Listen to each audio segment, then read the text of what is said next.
Antes de empezar, sí hay que insistir en dos ideas que ya se han dicho aquí. Una, que el diagnóstico precoz en esta enfermedad, como prácticamente toda, es fundamental. Del diagnóstico del precoz se desprende que las soluciones se apliquen con más celeridad y que el pronóstico mejore. En ese sentido, el diagnóstico por la prueba del taloncito de los niños y tal, eso ha aportado grandes beneficios y, evidentemente, en este sentido, los pediatras son básicos en la cuestión. De hecho, bueno, una conversación hemos tenido al respecto de si un pediatra no hubiera estado bien que hubiera venido por aquí esta tarde, hubiera sido una idea también. En el sentido de que nosotros, por ejemplo, nosotros tenemos dos suministradores de pacientes que a su vez les suministramos nosotros pacientes, que son los pediatras y los neumólogos. Los otorrinos somos los que vemos más niños después de los pediatras en cualquier hospital del mundo mundial, eso está comprobado. Y con los neumólogos durante algún tiempo vivimos ahí un poco que si tuyo, que si bien enfermo, ya lo tenemos todo claro. Hay una cosa que se llama vía aérea única, eso lo tenemos ya claro todos, y a partir de ahí trabajamos juntos, eso es muy importante. Entonces, la idea es diagnóstico precoz y trabajar en común. Y la segunda idea, que no quiero que se me escape antes de empezar, es unidades multidisciplinares específicas de enfermedades concretas. Fibrosis quística, hay 1 de cada 5.000 nacidos vivos, que probablemente aquí haya menos, eso viene ahora, porque esto no depende de ninguna estadística, pero sí de una impresión que tenemos los pediatras y nosotros, de que quizá aquí haya menos incidencia, y seguramente debe ser verdad porque en Andalucía en total hay 400 enfermos, no llega a 500, somos 7,5 millones de 1 de cada 5.000 en raza caucásica. Bueno, por fortuna, pues, bendito sea Dios, en ese sentido. También hay que insistir en este sentido, una cosa que ha dicho ya Loli, es que la herencia mendeliana, está claro, el 25% cuando hay los dos padres afectados, etc. Y eso está, pero en la herencia pasan cosas que todavía no sabemos. Entonces, seguramente, como hay formas clínicas distintas en gravedad según la carga genética de cada progenitor, pues seguramente eso explique que haya menos incidencia. Pero en resumidas cuentas, aunque tengamos por fortuna menos incidencia de la esperable o de la esperada, pues sí, unidades de tratamiento definitivo, digamos, específicos serían interesantes a todos los niveles, ¿no? Esto, como he dicho, bueno, yo voy a hablar de la nariz, que es lo que me toca. Entonces vamos a empezar un poco a insistir en cosas que ha dicho ya María Dolores, pero en referencia a la mucosa nasal. La mucosa nasal, que es muy parecida a la mucosa respiratoria baja, son varias capas, varios estratos. Entonces, en esta superficie donde están las células ciliadas, las de los pelitos de antes, esto es muy importante. En los sustratos inferiores están las glándulas, los soportes, digamos, la capa vascular, muy importante en lo nuestro de la nariz, porque es la responsable del aumento y disminución del tamaño de los cornetes, es decir, lo que provoca la obstrucción nasal y la apertura de la nariz, y una capa glandular profunda que también tiene mucha importancia cuando ya la inflamación es muy grande. Esto visto en un esquema, pues corresponde más o menos a esto. Las células ciliadas, esto es fundamental. Estas células ciliadas están al lado de las células cargadas de granos de mucosidad. Las células de soporte, que son las células de Leiter, que son las que, digamos, van regenerando todo el resto de la mucosa, y las llamadas de soporte. Esto sería un poco el esquema de lo que es la mucosa de la nariz. Porque doy yo este rollo. Tiene su porqué.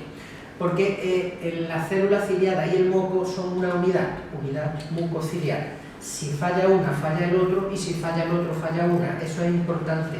De hecho, esto es una de las pequeñas aportaciones originales, el diagnóstico diferencial que vamos a hacer sobre todo en el caso mío va a ser con los defectos no del moco, que es lo que estamos hablando hoy, la mucoviscidosis o fibrosis quística, sino cuando el fallo está en el cilio. La cuenta es la misma y los síntomas son primos hermanos, pero es una cosa completamente al revés, pero la sintomatología es igual. Entonces, esta unidad mucociliar necesita un funcionamiento correcto de la célula de los cilios, que es lo que falla en la fibrosis quística, y de la propia capa de moco, o sea, de la fibrosis quística falla el moco, o de los cilios, que es cuando falla en la disinesia ciliar, que es como se llama esto. Esto visto en una imagen real sería esto, la mucosa nasal y los cilios, algunos de ellos incluso se desprende, y esta movilidad ciliar es la que a veces se altera en la disinesia ciliar. Bien. Se ha dicho casi todo ya. Lo repasamos rápidamente. Enfermedad genética autosómica recesiva, es decir, afecta a un gen, o sea, un cromosoma que no es el cromosoma de los sexuales, XY, es una herencia autosómica recesiva, necesitamos lo de los dos padres, el 25% de 4, lo que ya hemos dicho antes. Y lógicamente afecta a todos los órganos que tienen secreciones con cierta componente de eso, de cloro, calcio, sobre todo de cloro en la composición. El aparato respiratorio, el moco, las secreciones pancreáticas, la bilis y el intestino, pues todas las secreciones intestinales. La característica preferente, poco abundante y adherente, mucoviscidosis era uno de los nombres clásicos. Sin duda alguna, el principal elemento que determina el pronóstico a largo plazo es la situación pulmonar del paciente. Lo demás son cosas importantes, pero lo más importante es la una mutación de la proteína tal, lo aplica perfectamente María Dolores, el cromosoma 7, y que se altera por las secreciones, básicamente el moco, el sudor, el jugo gástrico, etc. La incidencia, la que hemos dicho, en caucásico, pero insisto, y esto es una conversación con el CPR hace 10 días, ¿no? Que tiene la impresión, nosotros también, de que hay menos incidencia en la comarca, desde luego, y probablemente en Andalucía. Algún tipo de herencia concreta tiene que tener eso. ¿Por qué? Porque nosotros diagnosticamos la enfermedad mandando los niños, cuando lo vemos y tenemos sospecha, a que hagan test de sudor, y la máquina tienen ellos. Entonces el niño ya directamente pasa a ellos. Cuando ya detectan un test de sudor positivo, directamente se lo quedan, porque nosotros lo sigamos viendo al niño para sus complicaciones, que ahora veremos pertinentes, ¿no? Entonces, tanto la enfermera encargada de la prueba como los pediatras como nosotros tenemos esa idea. Esto de idea no se viene de cifras, o sea que eso, si alguna vez nos ponemos al asunto, podríamos tener cifras al respecto. 1 de cada 25 portadores sanos de la enfermedad, lo que ha dicho María Dolores, como claro, necesitamos los dos genes de los cromosomas de los dos padres, pues hay bastante portadores sanos, de cada 25 es bueno. Y esta última cifra, que deben ponerla, pero bueno, Internet está para todo el mundo, quiero decir, esto hoy día es mucho mayor. Afortunadamente esta esperanza de vida se ha aumentado muchísimo, pero sí es cierto que esto es una cifra que va directamente relacionada con el sistema sanitario del que estamos hablando. España es una historia y otros sitios son otra historia, evidentemente. Este es el famoso cromosoma 7, el locus donde está alterado, está en la zona, porque los mapeos que hacen los genetistas localizan perfectamente dónde está, y ahí es donde está el futuro de la enfermedad, lo hemos comentado ya los líderes, ahí es en esa diana en la que hay que actuar para curar la enfermedad. El cuadro clínico, fundamental concepto, variable según la edad.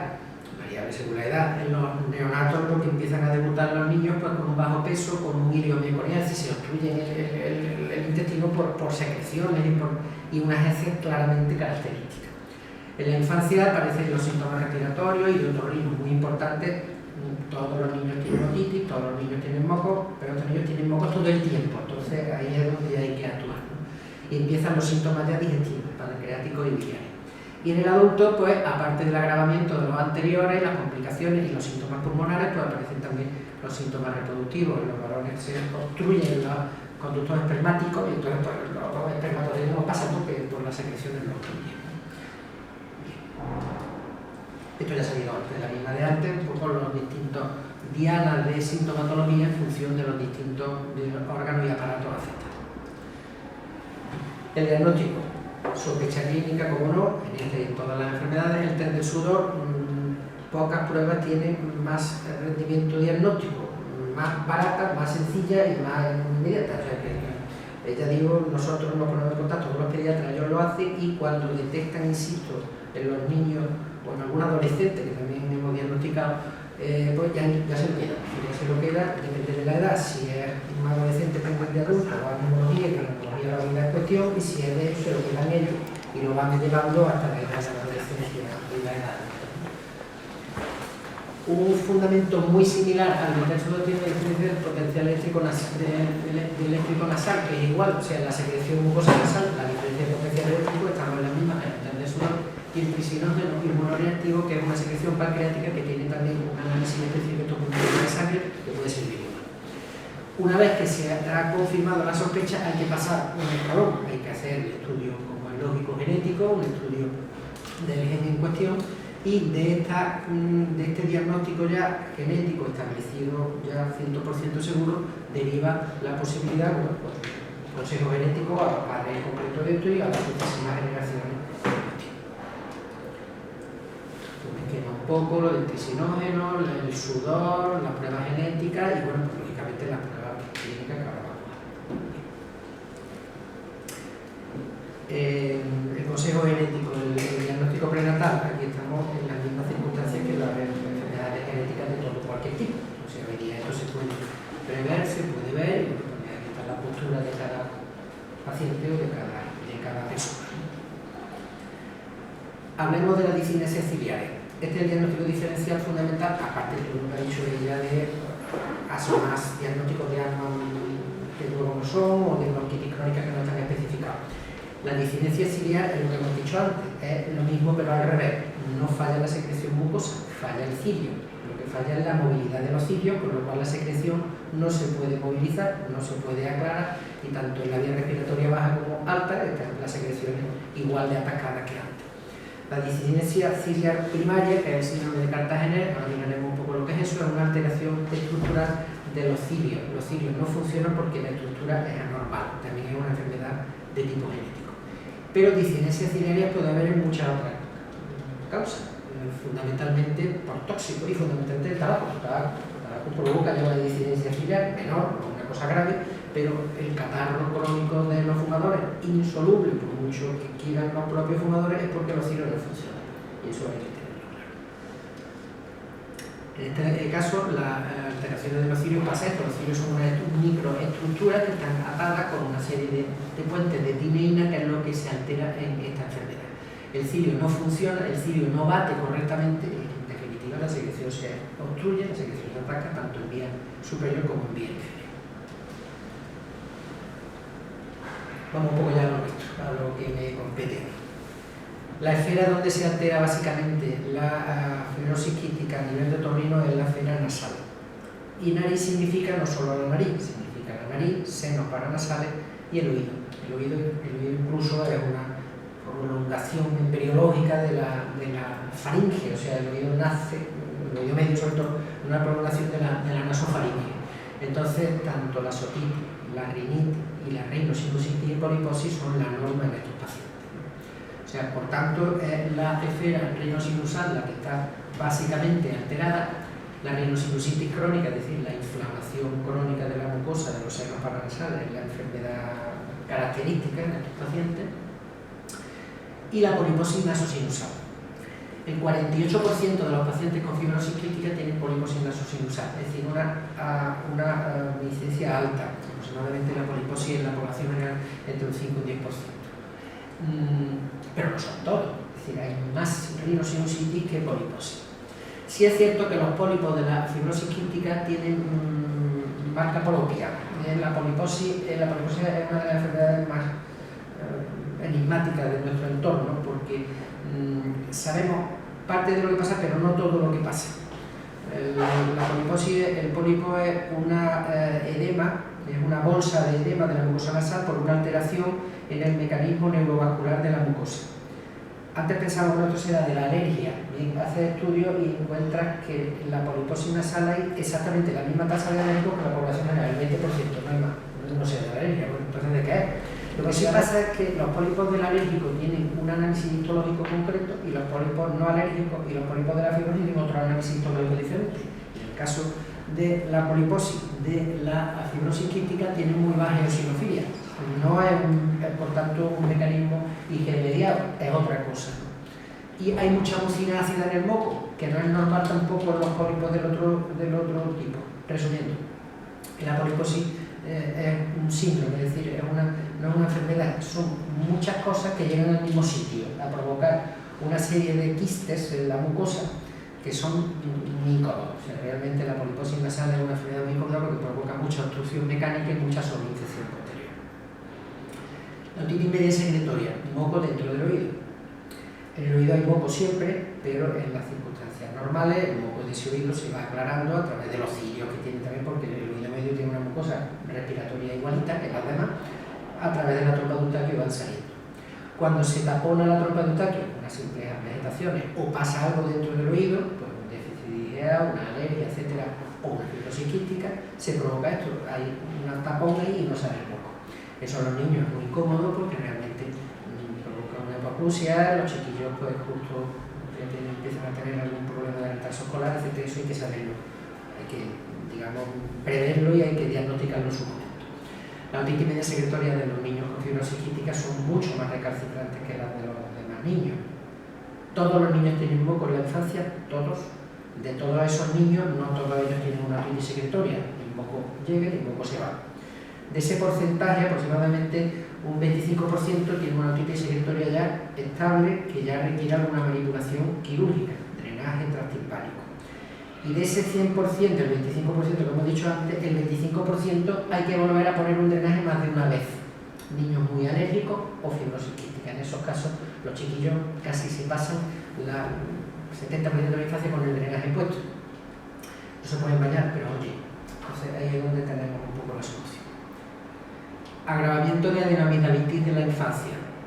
La angina y la molestación van por otro camino, pero claro, cuando el moco tiene las características de la fibrosis quística, claro, los chiquillos que ya no pueden prácticamente ventilar, está obturado toda la vida. Y recordar que esta serie de manifestaciones otorrinolaringológicas aparecen de la primera infancia, esas sí son muy...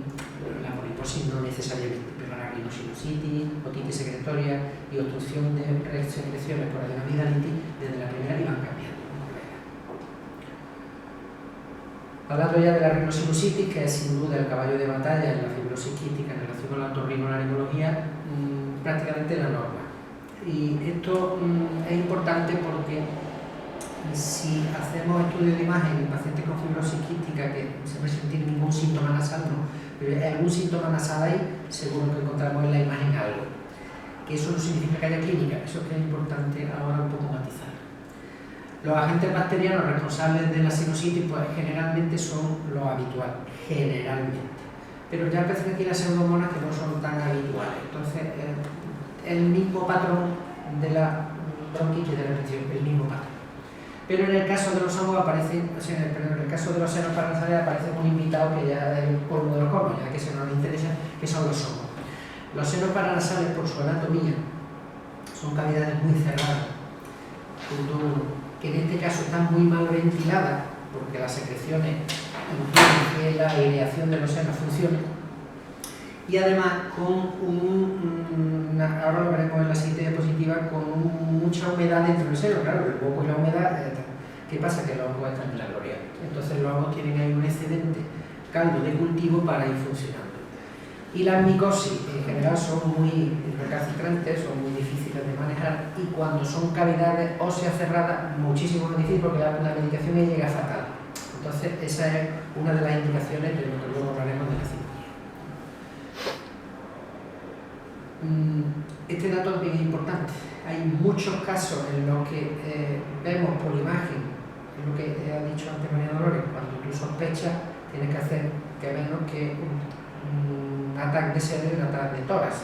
Entonces puedes encontrar muchas imágenes de obstrucción de meatos, de depósito de moco, de ocupación de seno, y a lo mejor el paciente no tiene mucha clínica. Bueno, pues ahí hay que valorar muy bien, tiene usted esto, pero bueno, vamos a estarnos quietos hasta que tengamos algo por lo que actuar. El tema de la alergia en la fibrosis quística es exactamente igual que la poliposis, el 20%. O sea, la alergia no le podemos echar más culpa, ya tenemos bastante con lo que tenemos.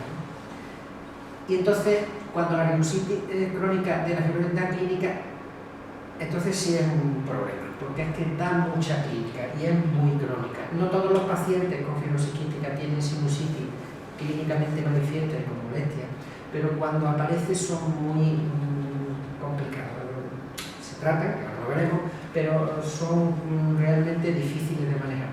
Por la dificultad intrínseca que tiene ya la sinusitis, que estamos diciendo, que son cavidades estrechas, cerradas, profundas y tal, y por el hecho de la propia fibrosis quística. Parece que en ese sentido pueden tener bastante que ver los biofilms bacterianos, algo que ha dicho ella hace un poco de pasada. Los gérmenes funcionan cuanto más oculto y más calentito y más húmedo mejor. Pero también si encima se recubren, como decía ya la pseudomonas y en general algunos otros gérmenes, de esa capa de moco le sirve como una especie de invernadero. Ese biofilm bacteriano es una especie de capa de cultivo en la cual ellos están en la gloria y los antibióticos no llegan. Entonces esa es la cuestión. Y ahí es donde puede ser uno de los motivos, aparte ya de la dificultad intrínseca de tratar la sinusitis como cualquier otra infección del hueso. Todas las infecciones del hueso son difíciles de tratar por vía, digamos, sistémica porque los antibióticos llegan mal. Pues en este caso tenemos eso. He explicado esto un poquito más claramente. Los senos paranasales se airean a través de los ostios. Los ostios son los orificios de drenaje. Anatómicamente, los senos tienen una distribución que siempre es muy estable. La nariz, tenemos el tabique nasal, el cornete medio y el cornete inferior. Por debajo del cornete inferior no sale nada más que una cosa que es el canal lagrimal, nada más. Entre el cornete medio y el cornete inferior salen 4 cosas, mucho tráfico ahí. Y arriba, en el meato superior, solamente viene el efenoide y el etmoide posterior, pero aquí drenan el frontal, el etmoide anterior y el maxilar. Entonces, eso es mucho lío ahí, demasiado tráfico. Esa es la causa de que las sinusitis etmoide maxilares son las habituales en este caso del enfermo. Porque, ¿qué pasa? Las secreciones se espesan, lo que ya hemos dicho antes, se llena el seno de un caldo de cultivo maravilloso, se inflama, el daño ciliar que ya teníamos de antes, junto con el moco espeso, pues va empeorando, y el cambio de medio de cultivo está la inflamación y el circuito vicioso, que es el mismo que teníamos en el bronquio, exactamente igual. Hemos dicho que, y esta parte de la diapositiva lo que indica es lo que estoy diciendo desde el principio, unidad mucociliar, que o bien el movimiento ciliar va mal, en el caso de las licinesias ciliares, o bien el moco va mal, en el caso de la fibrosis quística, pero el cariño es el mismo, o sea, el resultado es el mismo. Bien.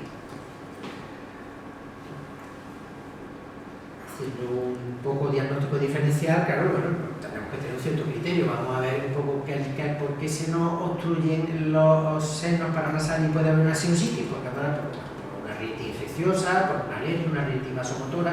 Una rinitis vasomotora es un defecto de la mecánica habitual de la nariz. La nariz funciona de manera alternativa, nunca están respirando las dos fosas a la vez. Respira una y descansa la otra, y viceversa. Eso es muy llamativo cuando estamos acostados. Generalmente cuando nos acostamos la nariz que se obstruye es la que queda arriba, ¿no? Entonces eso explica ese mecanismo que a veces notamos que está un poco acatarrado. Eso es la rinitis vasomotora, es una exageración de ese mecanismo.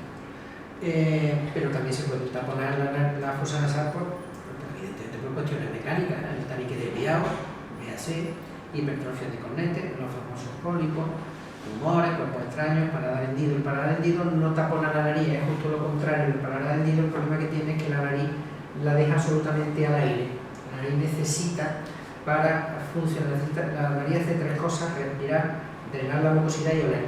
Y para eso necesita un determinado tamaño, que si es mayor de la cuenta, la nariz atrófica, tampoco funciona, porque el paciente no tiene sensación de que está respirando. Hay demasiada apertura, y eso es lo que ocurre cuando el paladar hendido, es que la nariz no tiene suelo. No tiene suelo, el aire se escapa por todos sitios, y eso es muy malo para los cilios, los machacas.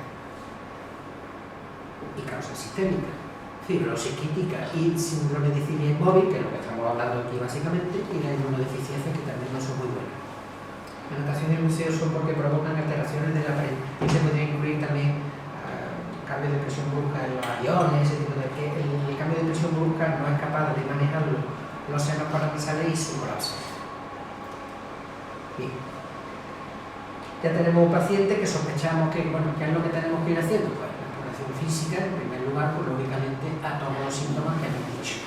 Ver si hay algo que obstruye la nariz, ver si hay unos pólipos, si hay conjuntivitis, si no hay un fondo alérgico o asmático, y la exploración nasal se lleva a cabo con los elementos de endoscopia que tenemos actualmente. Esto parece una barbaridad, pues se ve de vez en cuando. Hay pacientes que llegan con la poliposis prácticamente visible a la mano, ¿no? Pero bueno, lo normal es necesitar una exploración. Una exploración, esto sería un pólipo, esto sería una rinitis alérgica, este es el color típico de la rinitis alérgica. Puede haber rinitis alérgica también con más eritema, más enrojecimiento, pero el color habitual es este.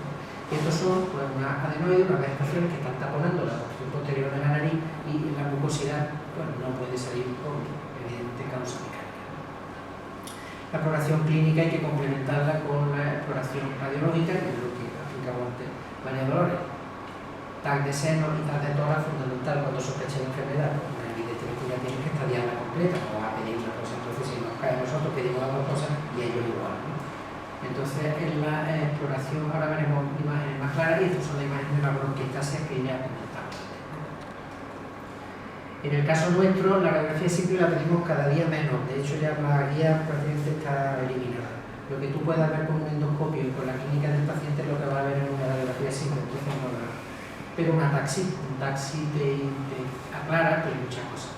Esta TAC que aparentemente es normal no lo es, hay una concha luminosa y aquí hay un resto de mucosidad, pero esto es prácticamente normal. Y esto no, esto es lo que vemos habitualmente en una rinosinusitis grave, con o sin pólipo y que pudiera corresponder, en este caso, a una fibrosis quística. Una ocupación completa de todos los senos hemorroidales y los senos maxilares, esos son secreciones retenidas y seguramente algún pólipo también. Y bueno, pues no podemos imaginar la obstrucción mecánica respiratoria, la falta absoluta de olfacción, la alteración de olfato sobre la norma en estos casos, y el poco moco que sale, como tiene un aclaramiento, un clín muy lento, claro, el paciente va notando continuamente una caída de un moco espeso, novísimo. Nosotros nos manejamos mejor con la proyección axial que con la coronal que con la axial. La proyección axial es otro TAC, con otra sinusitis, en el mismo moco, pero aquí se distinguen peor ciertos detalles que tú vas a necesitar, sobre todo en la TAC, porque nosotros ya pedimos la TAC con intención, o sea, no solo con intención diagnóstica, sino por si al enfermo hay que operarlo, la TAC nos sirve de un mapa de carretera. Hoy día no se puede operar nadie sin un estudio de imagen, ni con un oído. Esto sería una otitis secretoria, que es la otra parte de los síntomas que estamos diciendo. Esto sería un tímpano, en concreto sería un tímpano izquierdo, y ver, este no es el color del tímpano, tenía que haber traído un tímpano normal, este no es el color del tímpano normal, esto es el mango del martillo, esto es lo que es el marco timpánico, y todo este amarilleo que está el oído absolutamente lleno de moco. El oído debe ser un color blanco en la cara. Este sería un tímpano derecho, igual que el moco y además con tendencia a la retracción. El problema del moco en el oído medio es que, aparte de que, como es evidente, este ejemplo lo pongo siempre, no es muy científico, pero lo entendemos. El oído medio es un tambor que necesita tener el pellejo bien aire, bien tenso para que pueda funcionar y que dentro del tambor no haya nada, pues si aquí hay algo que no funciona, pues es pasa igual. Entonces los niños, sobre todo, esto es muy llamativo porque son niños que empiezan a manifestar un déficit auditivo. El déficit auditivo en los niños se suele detectar casi a la vez en casa que en la escuela, casi a la vez. Y entonces el maestro ve el cambio de comportamiento en el chiquillo y los padres empiezan a ver que los volúmenes de la tele empiezan a ver. Y además tiene un valor diagnóstico cuando te llegan los padres y te llega el maestro con la misma información. El niño casi seguro que tiene un problema, entonces hay que arreglarlo. ¿Qué podemos hacer nosotros en todas estas circunstancias que hemos descrito? Primero, los antibióticos, perfectamente explicados. Es la misma pauta, el mismo esquema que ellos siguen, el que seguimos nosotros. El esquema habitual que tenemos nosotros de tratamiento antibiótico en rinosinusitis es, si el paciente no es alérgico, pues un beta-lactámico, básicamente amoxicilina con clavulánico o cefuroxima. Este sería el primer escalón. Si eso falla o bien no se puede aplicar porque el paciente sea alérgico, pasamos a los macrólidos, ya lo ha comentado ella, los macrólidos nosotros los usamos con el mismo fin de ellos, con un fin antibiótico y antiinflamatorio, sobre todo en la poliposis, ciclos largos de claritromicina o de acitromicina. Es curioso, te hacen un efecto mucho mejor de lo que tú pudieras pensar. Y evidentemente, si ya falla eso, pues hay que pasar a la antibioterapia ya por vía endovenosa, un poco el mismo estilo. Un beta-lactámico y si no un macrólido o una quinolona si sea alérgico. Perdón. Duraciones larguitas de 3 a 6 semanas y posibilidad, de lo que ya he dicho, de largos ciclos de acitromicina, que es la más cómoda de manejar, de 3 días, descansando aproximadamente 15 o 20, y eso prácticamente repetirlo durante el año completo, si no hay intolerancia. Antibiograma utilizado, hombre, si efectivamente la respuesta al antibiótico no es buena, sí habrá que utilizarlo, pero la mayoría de los pacientes, como vienen ya tratados con antibióticos es difícil que el antibiograma que tú obtengas con el análisis del moco que cojas sea fiable. Entonces, normalmente no lo solemos pedir. Y el tratamiento de aerosoles, que ya lo he explicado perfectamente, con los aerosoles esos bien preparados previamente, nosotros de forma artesanal lo llevamos haciendo en la sinusitis prácticamente años, con muy buen resultado. Ponemos una mezcla de tobramicina, de metilprednisolona, de uvasón y de un mucolítico, y eso en la sinusitis nos mejora mucho los resultados y nos acorta mucho los periodos de recuperación. Lavado de agua marina o de suero, sobre todo de agua marina, son útiles en la rhinosinusitis y en cualquier otra. Es un nivel de evidencia B, no es el máximo, pero es bueno, y hombre, lo bueno que tiene es que esto es que es absolutamente inocuo, mal no va a hacer a nadie. Y en los pacientes con rhinosinusitis de repetición, entre ellos los que estamos comentando hoy, yo les indico siempre que eso debe formar parte de la higiene habitual, es decir, cepillado de dientes y lavado de la nariz por la mañana, media y por la noche ya de forma continua. Corticoides tópicos. En toda la patología rinosinusal son el gol estándar, es decir, el tratamiento básico y fundamental. Los corticoides tópicos nos han cambiado la vida a los pacientes y a nosotros, para bien, nos han cambiado para bien. Hay distintos esquemas, no vamos a entrar en ello, pero el manejo y el control de la rhinosinusitis, de la poliposis con los corticoides tópicos hoy día ha cambiado el panorama a todos los efectos, para bien.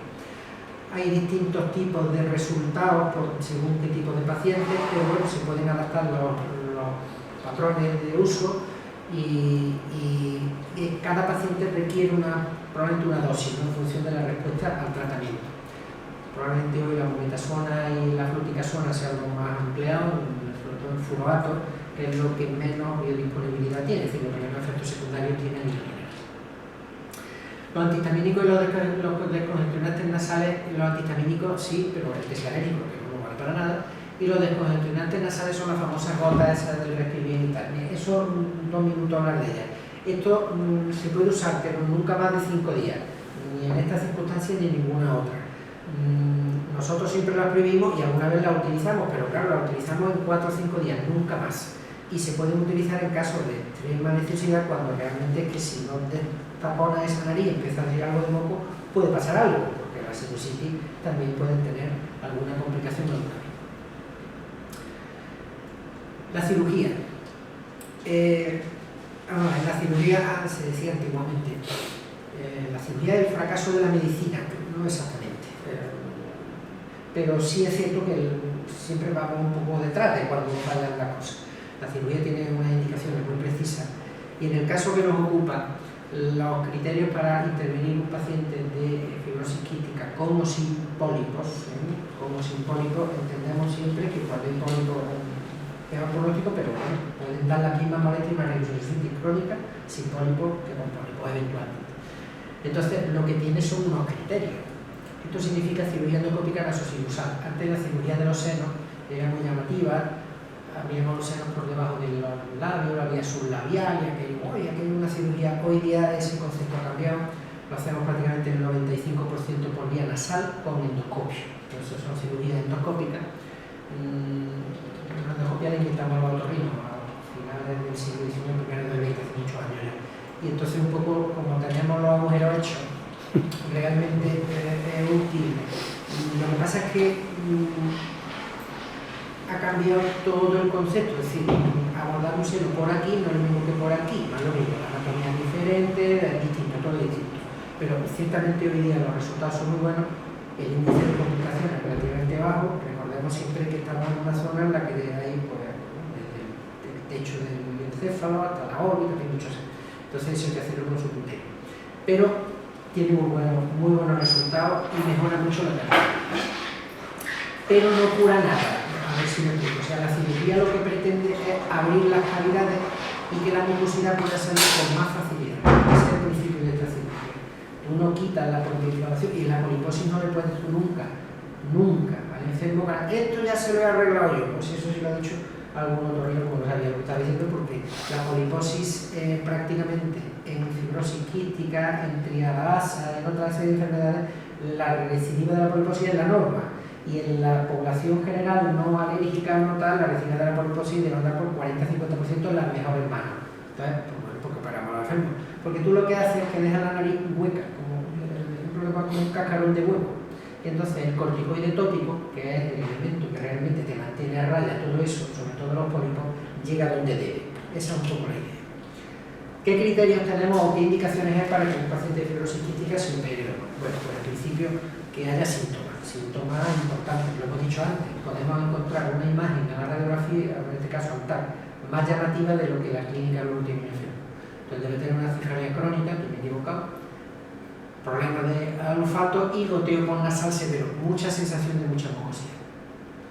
Segundo criterio, infecciones pulmonares muy frecuentes, vía aérea única, ya volvemos otra vez a lo mismo. Las poliposis nasales ellos nos mandan a los pacientes cuando tienen asmas muy graves para que le demos una vueltecita a la nariz, porque a veces encontramos cosas, y si encontramos cosas y las podemos arreglar, les mejoramos la caja de cambio. No se va a curar, pero las mejoramos, ¿no? Entonces ese es un factor importante.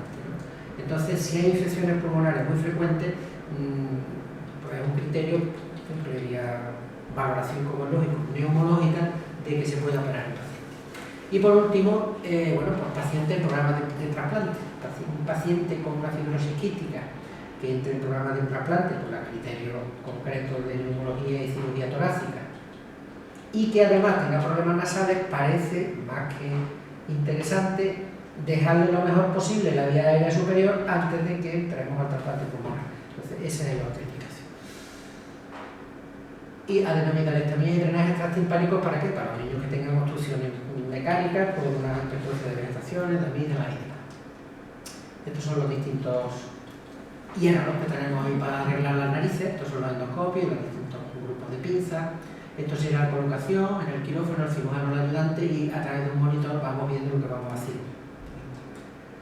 Y lo que vamos haciendo es esto. Esto sería, digamos, un esquema de lo que son los senos paranasales. Esto sería el cornete inferior, el cornete medio, aquí está abierto, mediante el cual vemos la salida del etmoides anterior, del maxilar, que está ahí detrás, y del frontal. Entonces lo que hacemos es abrir la apófisis muciforme, que sería esta de aquí, que fue entrar en toda esta zona y limpiar todos los senos, dejando la cantidad que podamos más de cornete medio. El cornete